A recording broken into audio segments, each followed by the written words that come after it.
June 5, 1948. 9,000 feet above the dry lakebed of Muroc Army Airfield, the second YB-49 flying wing enters a stall speed investigation. For a fraction of a second, the aircraft holds. Then it does not. The airframe breaks apart in mid-flight, scattering wreckage across the desert floor below. 5 crewmen die in the disintegration, among them Captain Glen Edwards, a test pilot whose name will later be given to the base itself. There is no distress call. There is no recovery. There is only a column of smoke rising over the Mojave, and the sudden, violent end of what had been, until that moment, America's most radical answer to strategic bombing. This is not where the story begins.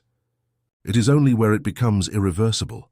Rewind 7 years to 1941, inside Northrop Aircraft's Hawthorne, California facility.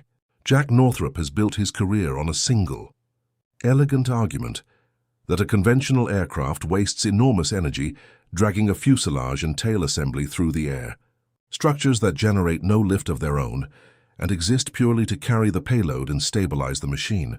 Northrop's counter-proposal is radical in its simplicity. Eliminate the fuselage, eliminate the tail. Let the entire aircraft become a single lifting surface.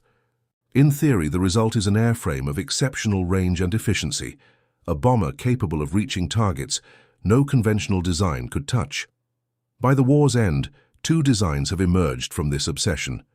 The XB-35 is a piston-engined giant, its wingspan stretching 172 feet, larger than the B-29 Superfortress, driven by 4 Pratt & Whitney Wasp major engines, turning counter-rotating pusher propellers buried at the trailing edge.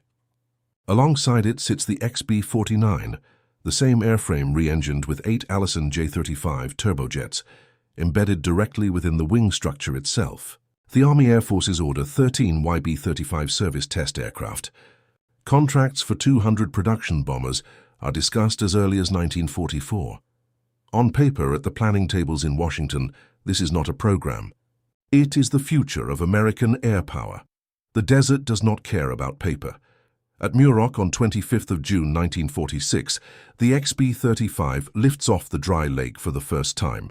From the ground, the effect is staggering, an enormous, tailless silhouette climbing without the familiar geometry of a bomber, generating lift across its entire surface, exactly as Northrop had promised for 5 years. But within the airframe, the friction of engineering reality asserts itself immediately. The counter-rotating propeller gearboxes, sourced from Curtiss-Wright, vibrate chronically.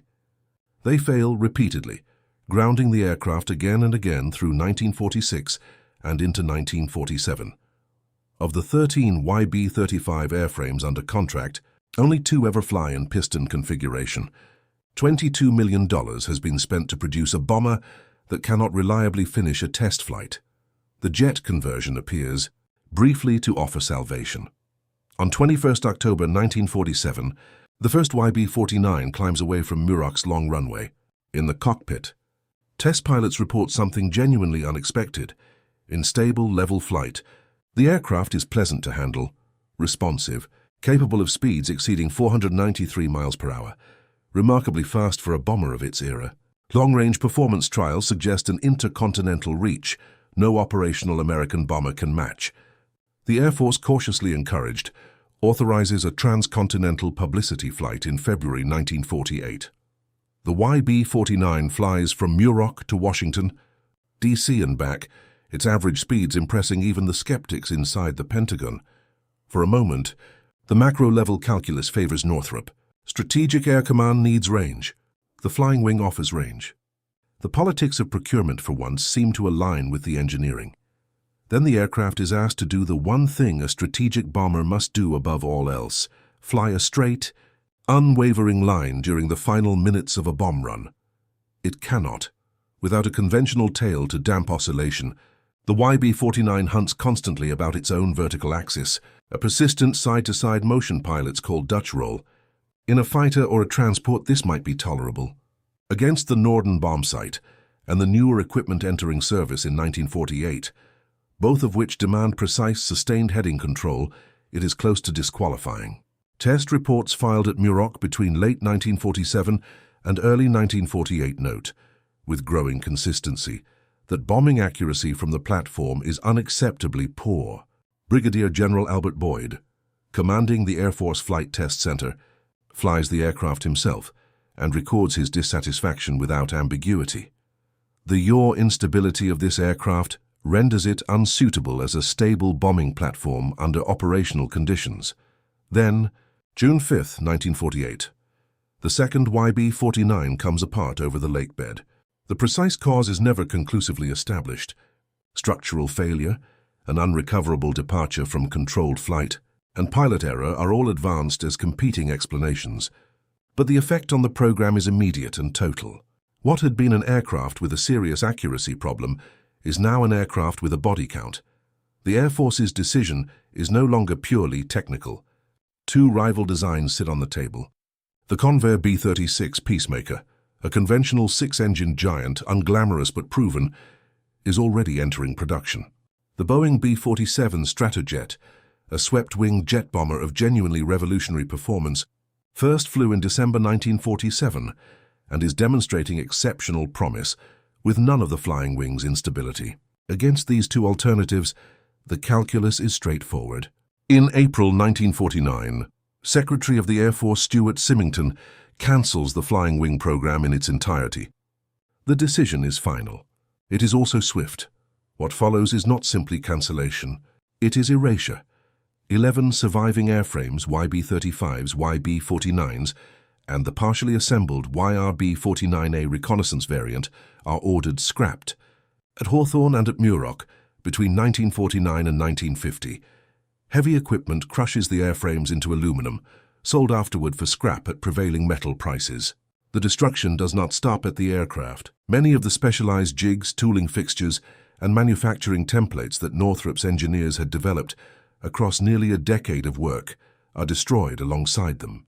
Total recovered scrap value, approximately $150,000, against a program that had cost tens of millions.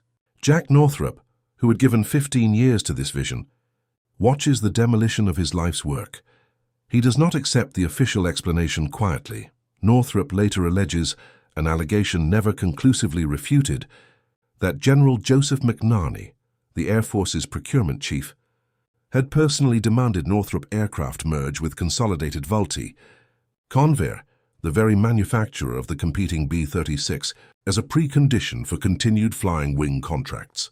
When Northrop refuses, he claims, the program is terminated in retaliation. A congressional investigation examines the matter briefly in 1949 and reaches no firm conclusion.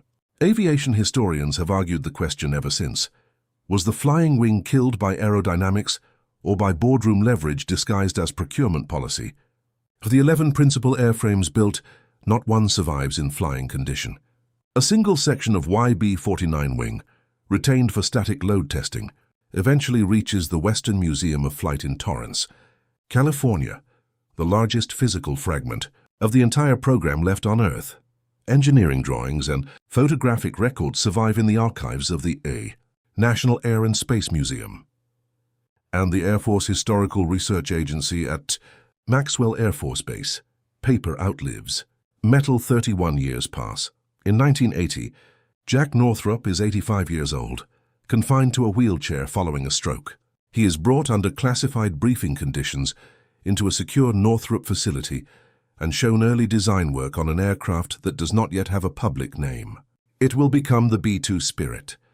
Its planform, a single uninterrupted lifting surface containing crew, engines, weapons, and fuel, is the direct descendant of everything Northrop had argued since the 1940s.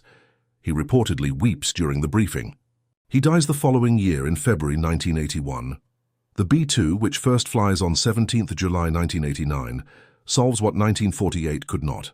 The instability that tore the YB-49 apart is managed not by a tail, but by a fly-by-wire flight control system executing thousands of micro-corrections per second, a computational solution decades beyond the reach of 1948 engineering.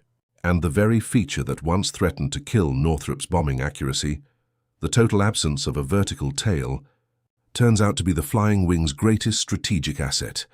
A vertical tail is one of the most powerful radar reflectors on a conventional aircraft, and the B-2 does not have one. 21 B-2 Spirits are built, at a unit cost exceeding $2 billion each.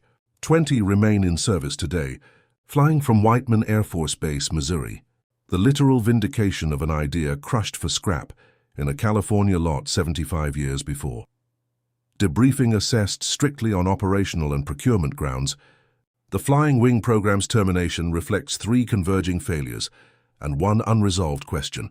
First, propulsion and control technology in 1948 could not support the aerodynamic concept Northrop had correctly identified. Yaw instability was not a design flaw that better piloting could overcome.